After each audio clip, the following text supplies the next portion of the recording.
guys! Welcome back to my channel, and today video ay di tayo mag-uusap tungkol sa makeup tutorial, tungkol sa sayaw.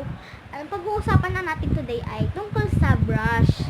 Yan, mga brush set. Kasi guys, yung iba kasi apply lang na apply ng makeup. Kunwari, itong brush. Iba kasi ang pinagbabagayan na to, yung pinag-a-applyan ng makeup. Kasi guys, yung iba nila, ang tinutuan nito ay foundation. Kahit di talaga to ang pang foundation, guys. Tignan nyo yung ano niya, shape. Hindi siya pang foundation, guys. At syempre, ang pang foundation ay ito. Itong stippling brush. Diba? Alam ko yung mga yan, stippling brush. Yan yung tsura niya, guys. Flat na malambot. Yan. Pwede ko siya pang blend, guys, ng foundation, mga ganon. Syempre, pagkatapos mo mag-foundation, mag-concealer ka na. Ito ang gamitin para sa concealer. Patulis na maliit na brush kasi pwede mo siya makontrol pag nag-a-apply ka ng concealer. Yan, apply lang na apply. Syempre, pagkatapos mo yan, unahin mo kasi, guys, pag nag-makeup kayo, mga cream. Kasi guys, pag nalagyan mo ng powder, mawawala na yung cream yan.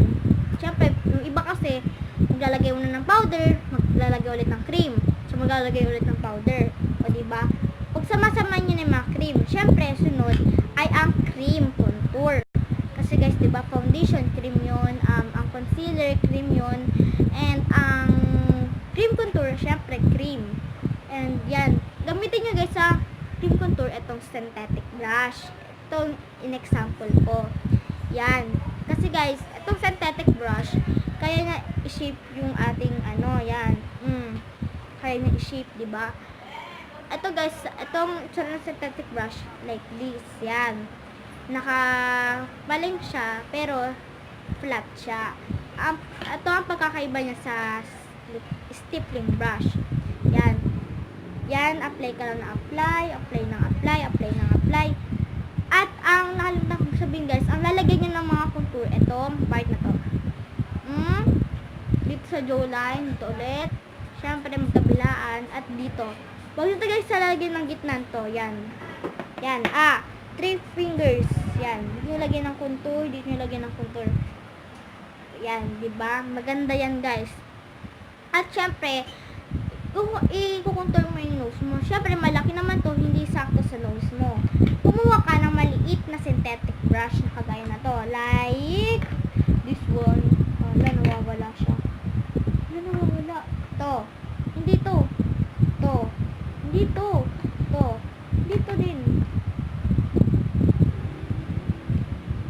To. Ito guys. Itong synthetic brush na magnanay kasi sila guys. Pang nose mo to. Yan, pang nose, diba? Sakto lang din. At syempre, pagkatapos mo, powder ka na. Kasi, itatanggal mo na yung cream ng concealer sa foundation. Pero, huwag mo tatakpan yung cream contour mo. At gagamitin mo pang powder na full face ay ito. Ito yan. Patulis naman siya guys. Ang anak niya ay ito, yung pinang concealer natin. Yan. Kasi guys, yung maliliit na brush at yung malalaking brush ay ka-texture niya yung maliliit na brush. Pag maglalagay kayo ng, kunwari, example, ito ang pressed powder. Huwag nyo guys igagantong ang brush. Dapat ganyan lang, yan. Pindot ka lang pindot, press lang ng press. Kaya nga pressed powder, kasi ipipress mo guys. So, iba kasi, kahit sponge, ginaganyan. Ganyan lang. Yan, apply ka lang na apply, yan. Diba? Pero pag magpa-powder contour ka na, huwag mo gamitin ulit yung synthetic brush. Siyempre, may cream contour pa yan. Gamitin mo tong round na synthetic brush. Yan, di ba? Nakapalo siya pero round siya. Compare at this one na round pa rin siya pero hindi siya naka-synthetic brush. Nakaganyan lang siya. Pero ito, compare at this one, naka-synthetic brush siya pero naka-round naman siya. Yun, di ba? Ang pagkakaiba niya. Pag powder contour ka, lagyan mo ulit yung nilagyan mo ng contour cream. Yan. Pero sa nose, ito ang gagamitin natin. Siyempre, yung anak niya. At nasa ng anak niya ay ito ang anak niya. Hindi ito ang anak niya. Ito ang anak niya. May nagkapalit-palit ng anak. Yan. Ito ang anak niya. Diba? Kapara sila ng texture. Sa nose naman to. Yan, sa nose. At syempre, pagkatapos mo ay mag-kilay ka na. Syempre, wala tayong pang-brush na pang-kilay dito, di ba? Hindi complete na. Pero okay lang, at least nakamura ka, di ba, ng brush. At syempre, pagkakilay mo, mag-eyeshadow ka na. Kung may mapakris-kris ka na nalalaman, gamitin mo to. Itong round na brush. Compare at this one. Yan. Compare tayo, be. Hindi lang yung apply ka lang ng apply. Ito, like this one. Yung ginamit ko para sa nose na powder, yan. Ito, round siya, pero, yan. Yung parang pinang-compare ko lang din kanina sa mga big na brushes. Yan.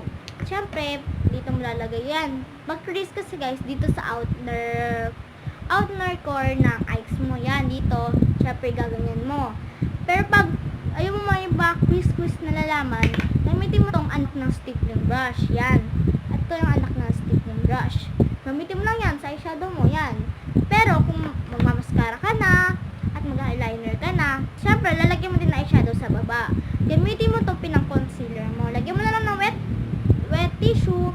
Punasan mo para mawala yung concealer. Tsaka maglagay ka lang ng eyeshadow. At yan, ilagay mo dito sa baba. Guys, oo, wala akong makeup. Wala pa akong diko. Baho-baho ko pa. Nag-vlog agad ako. At syempre, mag-blush ka na. Ang gagamitin natin blush, syempre, round na blush. Ito ba? Ah, yes, ito nga. Diba, pinagkumpara ko yung kanina, itong synthetic brush at itong ano. Pang blush naman natin to round brush. Yan, dito mo lang lagay. Yan. Syempre, may mga nawalang contour. Syempre, gagamitin mo ulit itong round na synthetic brush at maglalagay ko ulit ng powder contour. Huwag ka na maglagay ng cream contour because pag naglagay ko ulit, malalagay na naman ng cream ang mukha mo. Sayang lang yung pressed powder. Ang nilagay mo yan, pinahid mo. Yan, sige. Syempre, sa nose, iba din. Diba? Ito nga. Yan, sa nose. Yan. At syempre, magli-lipstick ka na. Wala din tayong pang lipstick, diba? Hindi sobrang complete. Ay, may highlight ka, guys. Gamitin mo na lang to, like this one. Itong, yung sinabi kong pang eyeshadow na synthetic. Hindi siya synthetic eh. Saan na ba yun? Nawawala, eh. Nawawala siya. Wait lang, guys. Nawawala siya. To pala. Ito siya. Nasa gilid lang siya. At to, ano siya, gamitin mo siya as highlight. Pang-highlight yan. Pang-highlight. But, ang dab talaga sa highlight, guys, yung fan brush like this. Parang ginaganyan. Nakaganyan, guys, na brush. Makita nyo yan. Ayan yung pang, talaga, pang highlight. Pero, ngayon nga, kasi 300 yung guys, yung complete talaga brushes, 306. Kaya, eto 100 plus lang, 175. Nakamura ka na ng 200. Yun guys, at syempre magli-lipstick ka na, wala nga. And, kulit eh. And, mag-retouch ka lang ng powder mo. Retouch. Yan, powder, yan. Mag-retouch ka ng kung ano-ano sa mukha mo. And, ayun na, diba? Tapos na. At mag-spray ka ulit. Kung spray ka, kung wala, okay lang. Kasi guys, since pang-spray naman, long lasting na makeup para kahit hanggang gabi, andyan pa rin yung makeup mo. At ang primer guys, pampaprotect lang yun na skin. Kunwari, expired na yung makeup mo. Tsaka naka-primer ka, hindi pa rin masisira ang mukha mo. At ako guys, yes, may allergy po ako sa pulbo, sa foundation. Pero di pa rin tumitigil kaka-makeup. Kaya guys, wag ko na i-zoom in because yan, may mga sumpa sa mukha ko. Mga alam mo na. Pero di naman siya sobrang marami sa ilong ng banda. Kaya di ako masyadong naglalagay ng pulbo dyan sa part na yan. Dito. Yan, siya dito. Kaya di ba? May allergy kasi di ako sinanay ng nanay ko sa pulbo. Bata pa ako. Kaya guys, ulitin ko. Bumili na kayo ng mga brushes sa Shopee, online shop. Mag-download na kayo. Kung sa Lazada, okay lang naman. Kaso mahal lang. Hindi ko naman sinisiraan ng Lazada. Yung mga naglalazada dyan ng mga subscribers ko, okay lang, sige mag-Lazada kayo. Buhay nyo yan. Hindi ko yan buhay. Okay. And, ayun lang guys, ngayon na araw, ayun na yung vlog ko. Sorry guys kung ang tagal-tagal ko lagi mag-vlog because muna busy. Wow, busy si madam. Okay guys. And, mag-outro na ako. Baka mapindot ko pa to nang wala akong outro. Okay. Bye guys!